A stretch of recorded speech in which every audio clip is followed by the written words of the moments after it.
السلام عليكم أصحابتي قبل دمانتين وجدتك يصبر وما تنتين كوري إلى جوجنا بقول ما بين رجنا لا أنتين أبرواية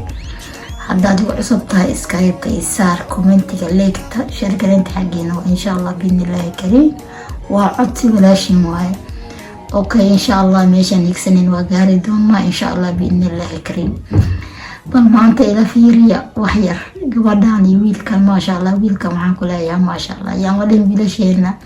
wiilal badan oo waxa ku jiraan ma sha Allah farxad u looyay ku dhac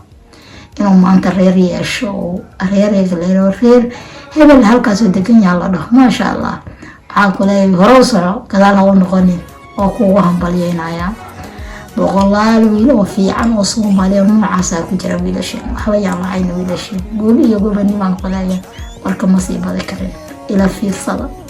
commentigana xaqiina waya insha Allah